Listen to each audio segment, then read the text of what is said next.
What if we just inverted, those two phases, and instead of slowing down in our 40s and 50s, what if we ramp back up in our 40s and 50s if need be, and really make the most of, this time when our kids think we're, the coolest people in the world.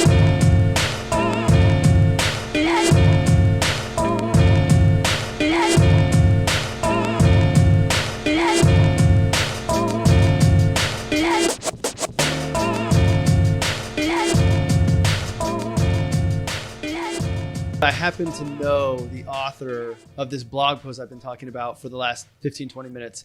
And Jeremy was kind enough to take some time out of his busy schedule to talk about the blog post, where it came from, what the genesis of it was before.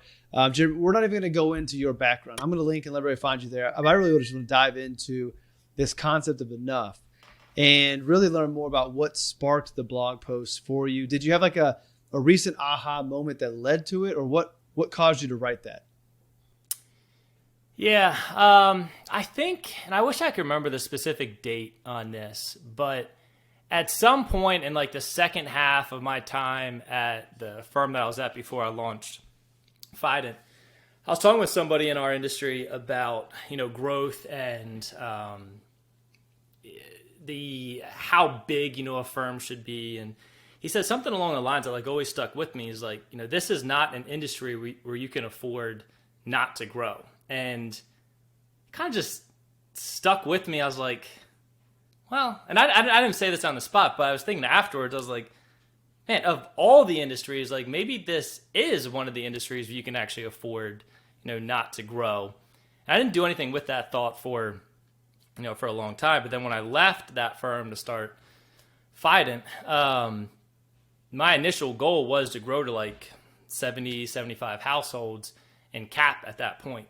And then once I got going, I, actually kind of pivoted that. I was like, oh, actually, I kind of want to grow, a team. And, I'm really enjoying this a lot more than I thought I would.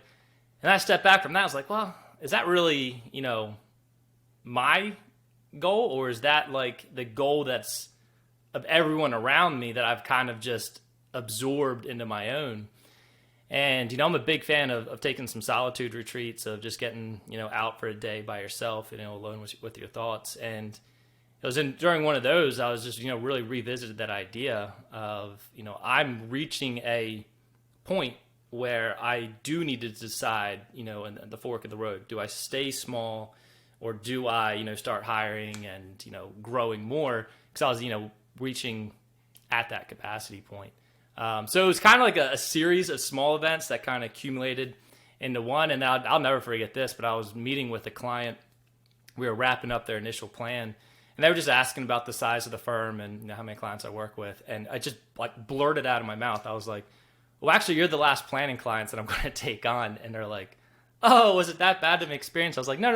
But, I've been thinking about, when I want to, cap. And then I was like, in my mind, I'm like, you just spoke that into existence. And that's effectively what I did. So I had been thinking about it for a lot of months. I kind of spoke it into existence. And then as I shared it with a couple close friends, they're like, you should like write about that. And so that's where the article came from.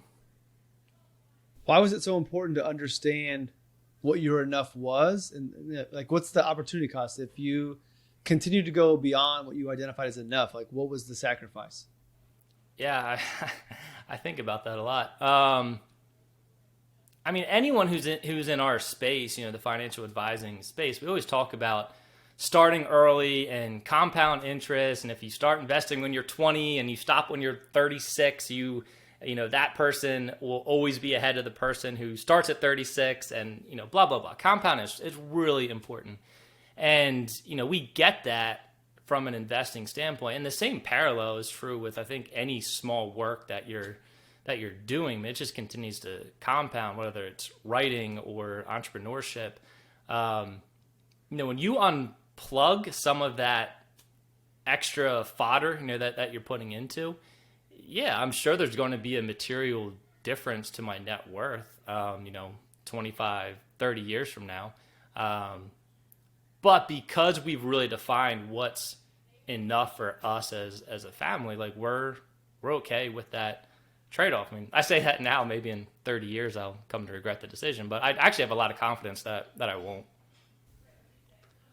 Well, I think it's important that it sounds like you have a very good amount of self-awareness of knowing what is most important to you, knowing what's most important to your family, to be able to do that mathematics and say, hey, where we're at today, if we maintain and, we don't need any more or we're good, I can scale back. I don't think a lot of people know that. I think it stems from, I'm not so sure that very many people actually know what is most important to them, what they value the most, and what they're willing to give up and what they're not willing to give up. You mentioned something about, are your goals technically really your goals, or are they goals of everybody around you? And I think a lot of people live the life of everybody around them, what they're supposed to be. They're boxed in by society. And that's the purpose of all. Like, this is why I get so excited about it. I feel like over the last year and a half, I have learned a lot of this about myself through self-reflection and kind of just almost allowing things to kind of show themselves to me. And I want more people to figure it out because, yes, you could make more money, but as we know, money doesn't always lead to more happiness. Right. And there is that old study that if once you get past $75,000 of income, each dollar you earn has a decreasing marginal impact on your life.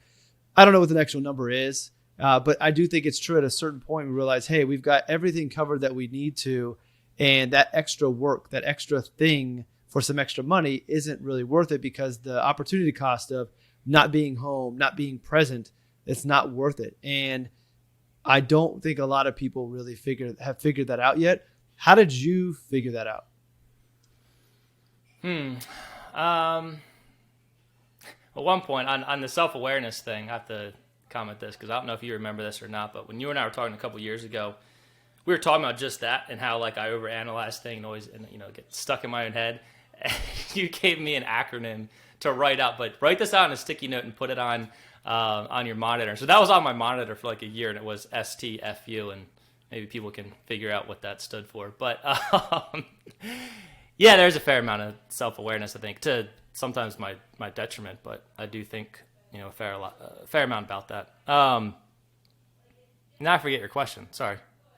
I just did a long ramble, but like, at what point? How did you figure out what enough was for you? Like, I know that there's a number component of it, but let's move beyond the numbers and let's think of it from the perspective of, not a financial advisor, because some people listening can be advisors and some people aren't. And this, you mentioned this applies to everybody. But once you get past the numbers, you realize, okay, financially we're good now. We can save what we need to save. We're on track for long-term goals and do things we want. How did you figure out the other side of the equation was more important than the next dollar? Like, what went into you figuring out what your enough is? Yeah. So, I have 4 kids, they're 11, 8, 6, and 2 right now. And for, ever since our oldest was born, I would say, one of the most important things to me in life is, being an available and supportive and engaged father. That would very easily come out of my mouth. But if you were to audit my calendar, you'd see all these not insane hours, but like heavier than average hours, a lot of evening stuff. And there was a disconnect between what I was saying was important, versus what I was demonstrating was important to them. And when I launched Fident, I did it out of my home and I've kept it in my home. And what's been, kind of interesting is that our youngest, JD, he's 2.5. His entire life, I've been working, from home, and him and I's relationship at this stage, in his really young life, is so different than our other kids at that age. And it's not because I think I'm any greater of a father than I was, 9 or 10 years ago. It's just that he sees me all the time. The 10-minute breaks I take, to go out and have lunch or, kind of stick around when my wife runs out, for some errands or whatever. It provided me the opportunity to see, wow, there is a lot of tangible results that I can see already of me being around more. I want to do more of that. And so, the kids really drove it. The thing that was kind of the opposite force on that was something that, you and I have talked about before, but just this comparison trap of saying, Fident's only this size, all my friends' firms are this size, and that when you absorb other people's goals and their metrics, that can be a really unhealthy place to be. So I think that actually maybe prevented me from making the decision earlier than what I did. So you've got to this point where, as you shared in your blog post, not taking on new clients, you guys are good. You value the family life and kind of that part more important right now than growing the business.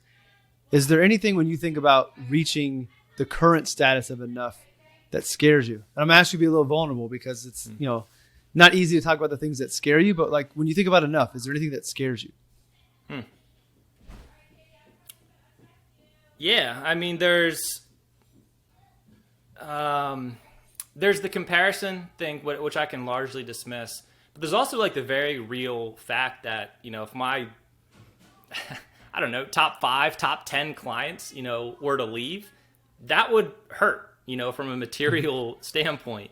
And when you stop taking on clients, I don't want to say it makes any of the clients less important that you already have, but it certainly provides a level of diversification, as far as where the revenue for the firm is actually coming from. So yeah, I mean, I guess that is a fear that I've kicked around. Now that said, I think I do a generally good job of taking care of my clients, so it's not a huge fear, but it's definitely something. And if I get rusty on prospecting and get rusty on what it actually takes to get a new client in, that could be an issue. I'm willing to bet that knowing that you're not growing and that the service to your clients is that much more important. Again, not that it wasn't important before, but it's going to force you to be even more on your game to make sure that you don't drop any balls or have any loose ends with your existing clients because of that factor. Now, I have no doubt that if, God forbid you lost a couple of your clients, you're going to be able to go out and replace them pretty quickly.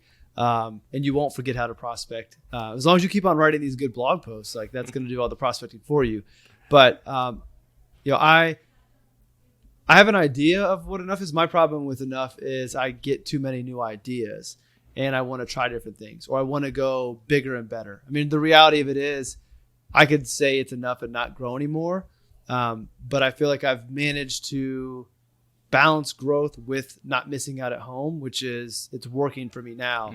But I know that, I've had different endeavors I've tried to work over time and I've scaled back some of those, but I've always said that if anything new that I bring on impacts my family or my clients, then it gets pushed to the side and like that becomes my enough. But my fear of enough is a little bit of FOMO, missing out on an opportunity that maybe I'll regret missing out on, or just not knowing what I might like. The unknown of what I'm missing out on also scares me as well. But I will say that at least my experience, and maybe yours is somewhat the same, I think sometimes you are forced into figuring out enough when you hit a pain point. I forget who told this to me or where I heard it, but basically, and I think it's maybe a famous saying that I'm going to butcher, but like change doesn't happen until the pain of not changing becomes so great of like staying the status quo. Yeah. Meaning if we use like weight loss, for example, not changing your behaviors to lose weight is easy to keep pushing off until you have a painful event, whether that's a health related event or something that scares you to where, okay, to change my behavior is going to be painful, but that new pain is less than the existing pain of not changing. And that's kind of what's led me to the point of getting a little bit more narrow in my focus and going more in on the things that I've discovered I enjoy the most and letting those things be enough because those bring me the greatest satisfaction. And those other things, while they're fun, aren't as important as the others. And maybe over time, it ends up getting flipped out. Something out there is as interesting and becomes more important to me that it replaces something that I view as enough, a part of my enough today. But I think that this concept of enough, not enough people think about. We're always looking for more, keeping up with the Joneses and what's the next best thing, when the reality of it is sometimes what you have is enough and you just need to, it's okay to stay in that lane and not make a lot of changes. The final thought I'd throw out there, just get your feedback on it. That comment I just said, sometimes what you have is enough and it's okay to stay in your lane. One of the things that scares me is becoming complacent. Because I like coming up with new ideas and trying different things, the thought of not looking for the next best thing or not trying something new is going to lead to complacency, which is going to lead me to falling back. And that's not just business, just personally or even as a father or as a spouse. Like I don't want to become complacent, but there's also that balance of not continuing to look for more. So I don't know if you have any comments on that. I just, like, as I was talking, that popped in my mind. Yeah, I mean, two thoughts. One, to what you said there at the end, I've wrestled with that a lot. I think I might even wrote about it, but I'd actually even substitute a word for enough there of like contentment versus complacent. Complacent.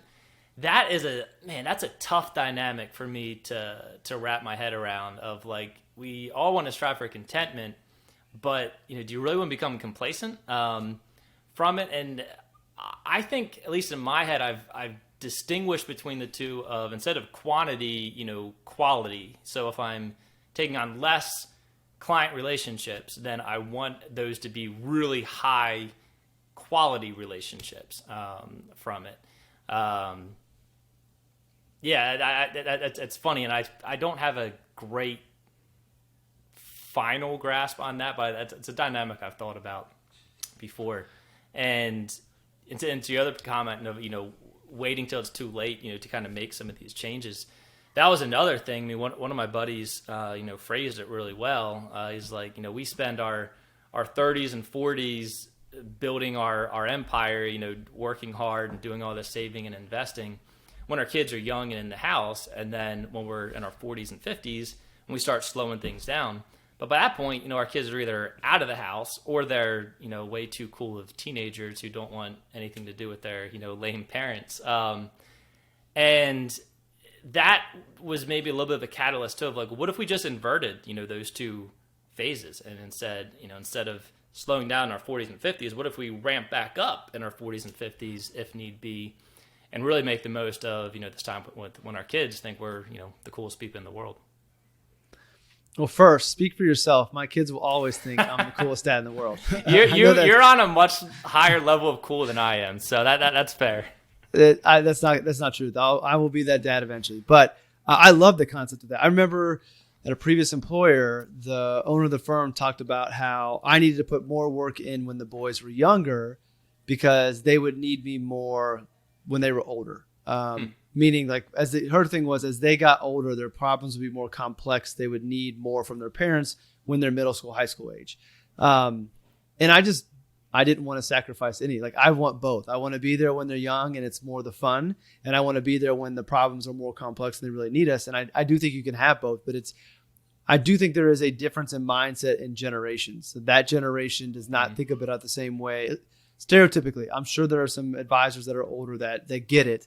But by and large, most of that generation thinks, you work hard, there's not this balance, like laughing about this balance between work life. But our generation, that is something we value. And I think that that's part of helping us find that enough. So yeah, I agree. I love the concept that your friend put out there of, maybe work hard right out of school, scale it back for a little while, and then really ramp it up towards the end when you've got more time. I think one hurdle, and this is just, it's an excuse, but I think one hurdle to overcome is going to be, there might need to be a change in the way society views our careers as well. Because stereotypically, the older you get, the harder you are to reemploy, because people think you're older, you have this experience, you're going to command more dollars, where maybe we're okay coming back in at a lower end of the income wage and earning our way back up in those later years. Right. But the beauty in what we do and having our own business is we can throttle up and down whenever we want to. Yeah, that was some of, I received a tremendous amount of feedback from that initial Enough blog. And, one of that was like, hey, that's great if you and you're in business, but if you're in, corporate America and you're climbing that corporate ladder, like, you can't really afford to take your foot off the gas. And, I can't speak for that personally. The largest employer I ever worked for was like 10 people, but I'm sure there is an element of truth, to that. And you might have to get creative in what that could look like. But yeah, that's a huge blessing of being able to have your own business, is you get to decide how fast that throttle is going to get pushed. I'm gonna change the direction a little bit. You had a conversation with our mutual friend Tyrone Ross recently, and afterwards, shared with me that you had this definition of enough opened up, a broader definition, an alternative meaning for enough. Would you mind sharing a little bit, not so much about the conversation with Ty, but more about what this new definition of enough could mean and how that kind of spoke to you? Yeah, that was a tremendous conversation that I really appreciated. And my walk away from that was it's enough. Like that term enough means different things to different people. And, how I, walked away from that conversation is there's almost like this upward pressure on enough and this downward pressure on enough. And if you come from a background of scarcity and, just hard living, when you use the word enough, it's not used in the way of saying, hey, we have enough for retirement, or we have enough for college, or enough for our down payment. It's, do we have enough to pay the heat this month? Do we have enough to buy groceries? And the term enough can actually be, a trigger term for some people who it was a very negative connotation growing up. And it just opened my eyes to see a different perspective on what that term means to different people. And, I think the principles still largely apply, but it's just interesting if you're thinking, am I looking up into that word or am I looking down into that word? It's a very, very, world of difference term. So yeah, I really appreciated that conversation with Ty. Yeah, it was phenomenal. It was very paradigm shifting for me. Well, we always get in, we know our story and what we've experienced. And, one of the things that's come from knowing Tyrone is, being able to think of other people's perspectives, because I have conversations with him all the time like this. So I've had the opportunity to hear different perspectives of something that I thought was just normal or I viewed one way, to learn, no, there's another way you could perceive that, to be more open to it. But we all get our own biases. Our life is the way it is for everybody, and words do carry different meanings. But yeah, I think that's awesome. And rumor has it you have a new blog post about enough potentially.